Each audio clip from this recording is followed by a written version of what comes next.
أشهد أن لا إله إلا الله وحده لا شريك له وأشهد أن سيدنا محمدا عبده ورسوله اللهم صل وسلم على سيدنا محمد وعلى آله وصحبه أجمعين أما بعد. Yang kami hormati para alim, para ulama, para tokoh agama, dan tokoh masyarakat dan tokoh pemuda. Yang kami hormati selain jamaah salat zuhur Masjid Agung Syekh Puro Karawang, dan mudah-mudahan Allah panjangkan umurnya, sehatkan badannya, diluaskan rezekinya, dicukupkan kebutuhannya, dan diberikan kekuatan kesabaran, juga diberikan segala apa yang dimaksudnya. Hadirin rahimakumullah, pada zuhur kali ini saya membawa kitab Syaiful Ibad karya Ibnu Hajar Al-Asqalani yang kemudian disyarah oleh Syekh Al-Albani. Dalam kitab ini dikatakan qala Nabi sallallahu alaihi wasallam, Nabi sallallahu alaihi wasallam bersabda,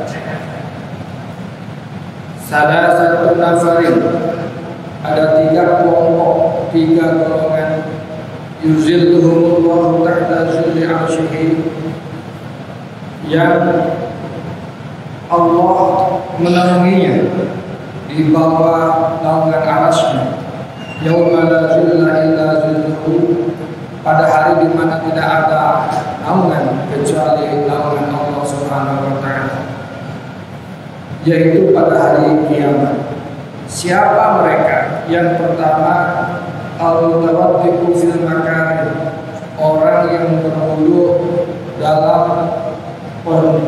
dalam kondisi yang sangat susah, yaitu bisa jadi airnya sangat dingin dan kedinginan.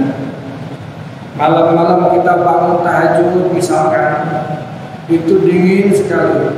Tapi alhamdulillah kalau ada Ramadan, berkahnya Ramadan, jam 2, jam 3 kita sudah bangun, langsung masuk ke kamar mandi, kita bisa mandi atau wudu. Dan wudu itu Allah hargai, nanti kita akan mendapatkan naungan di hari kiamat.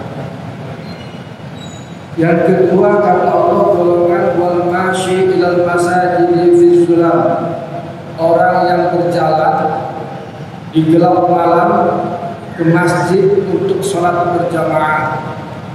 Habis sholat tahajud terus sahur, habis sahur terus datang ke masjid, itu masih malam-malam.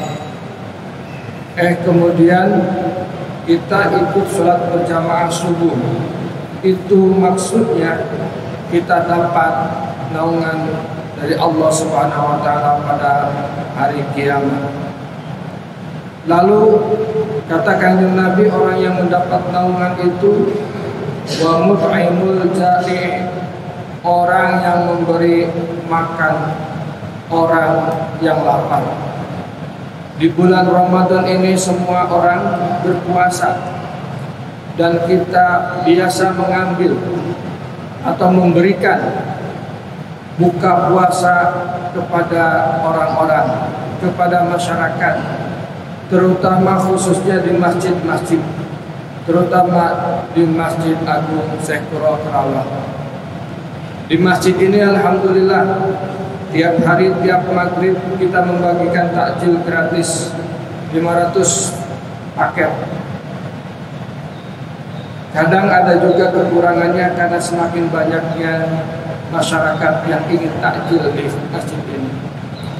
Jadi kalau ada bapak-bapak dan ibu-ibu masih mau menyerahkan takjilnya, sore nanti kita akan terima di panitia. Hadirin rahimakumullah, terkait dengan ini, ingat kepada kanjeng Nabi Ibrahim alaihissalam. Dikatakan kepada Nabi Ibrahim alaihissalam, wahai Nabi Ibrahim, kenapa Allah mengambilmu gelar sebagai Khalilullah, kekasih Allah? Lalu Nabi Ibrahim menjawab, qala bi thalathati asya'. Aku menjadi Khalilullah, kekasih Allah, dengan 3 perkara. Yang pertama, ikhtartu amrullahi ta'ala ala amri ghairihi. Aku memilih perintah Allah atas perintah-perintah yang lainnya. Jadi Nabi Ibrahim terus dan selalu lebih mengutamakan perintah Allah dibanding perintah-perintah yang lainnya. Perintah atasan misalnya, perintah teman misalnya, atau perintah-perintah yang lainnya. Contoh konkretnya, kalau kita lagi kerja, beduk zuhur, tok duduk, langsung kita bergegas untuk sholat. Lalu yang kedua kata Nabi Ibrahim, wa mahtamamtu bima takaffalallahu li. Dan aku tidak pernah memikirkan apa yang sudah menjadi tanggungan Allah, bagian Allah. Contohnya apa? Contohnya aku tidak pernah berpikir tentang rezeki. Tugas kita manusia adalah berikhtiar mencari rezeki, keluar rumah, bekerja atau berusaha atau berdagang. Urusan hasil nanti terserah Allah, bukan bagian dari yang harus dipikirkan. Karena orang lempang pasti ayah hasilnya. Mau hasil pasti dalam bentuk lain, itulah hasilnya. Jadi tidak mungkin kalau orang bekerja itu tidak dapat. Tidak mungkin kalau orang berusaha itu tidak dapat. Pasti dapat. Meskipun memang bentuknya lain-lain. Ada orang dagang seharian nggak laku, betul nggak laku. Tetapi ketika dia pulang ke rumah ternyata ada orang ngasih makan sama anak istrinya, itu juga dari rezeki Allah yang tahu. Gak ada orang yang gak makan sehari pun sekarang itu. Lalu kata Nabi Ibrahim yang ketiga, wa ma ta'asyaitu wa ma tabaddaitu illa ma'at-taisi. Aku tidak pernah makan sore dan tidak pernah sarapan pagi kecuali dengan tamu. Jadi Nabi Ibrahim itu diceritakan beliau itu tidak pernah makan kecuali dengan teman. Bahkan beliau kalau mau makan tidak ada teman, beliau jalan 1 mil, 2 mil untuk cari orang untuk memberi makan kita. Makan dia. Kalau kita di kerjaan atau kita di seperti ini, makan sendiri saja itu jauh sekali dengan sifat-sifat yang diajarkan oleh Nabi Ibrahim. Nabi Ibrahim itu makan selalu ada temannya, cari teman. Karena itu, alhamdulillah kita tinggal di Indonesia itu sering sekali makan-makan. Karena Indonesia ini tradisinya sering makan-makan. Ada orang lahiran kita makan. Anaknya gede sedikit disunatin kita makan. Anaknya gede lagi dikawinin kita makan. Sudah kawin punya rumah kita makan. Punya rumah kemudian beli motor kita makan. Motornya lunas beli mobil kita makan. Orang yang meninggal kita kemudian jadi makan. Dari lahir sampai meninggal kita terbiasa makan. Bagus itu bagus, itu adalah sunnahnya kanjeng Nabi Muhammad, juga sunnahnya kanjeng Nabi Ibrahim. Makan itu harus bareng-bareng. Bapak Ibu hadirin yang berbahagia, bukankah kita tahu dalam sejarah kanjeng Nabi Muhammad SAW, saat Nabi Muhammad itu diserahi tugas menjadi Rasul, hal yang pertama dilakukan adalah dia mengundang saudara-saudaranya, tetangga-tetangganya untuk untuk makan-makan. Saudaranya dipanggil, temannya dipanggil, tetangganya dipanggil ke rumahnya untuk makan-makan.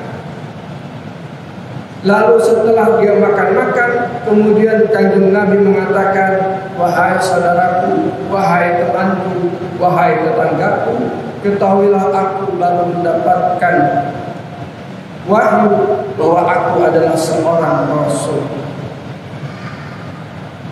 Ada yang menolak, pertama kali semua menolak. Kemudian bubarlah setelah makan-makan itu, diundang lagi oleh Kanjeng Nabi. Minggu depannya lah diundang lagi, yuk makan-makan lagi di rumah saya. Temannya diundang, saudaranya diundang, tetangganya diundang, makan-makan di rumah Kanjeng Nabi. Kemudian Nabi berikrar lagi, wahai saudara-saudaraku, aku ini menanggung amanat dari Allah Subhanahu wa taala.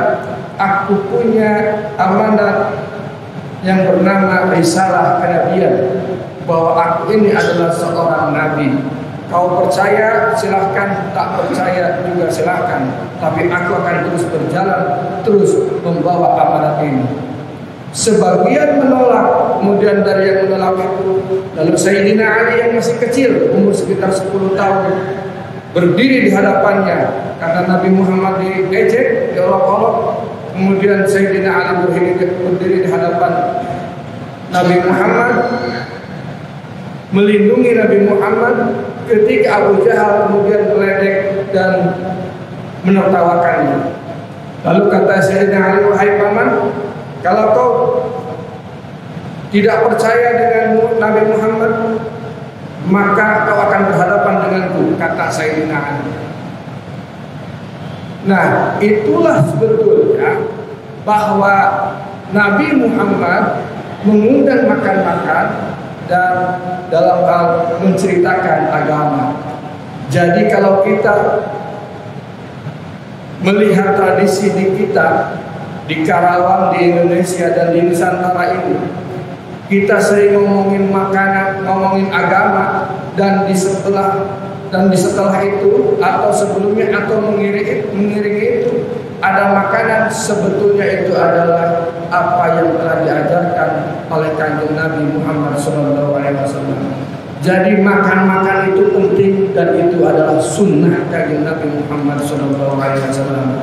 Kita sering ikut-ikut tadi itu kendurian, tadi itu kalau lahiran kita ada akikah juga makan-makan, khitanan kita ada syukuran hitam juga makan-makan. Kalau kita anak itu sudah besar dikawinkan, namanya walimatul urs, itu juga makan-makan, ya kan? Nah itu adalah agama, dan agama itu boleh dilakukan dengan berbagai cara, terutama dengan makan-makan. Dengan begitu agama menjadi tempat yang bisa menyenangkan dan mengenyangkan. Mudah-mudahan ada manfaatnya. Allahumma waffiq ila aqwamit thoriq. Wassalamualaikum warahmatullahi wabarakatuh.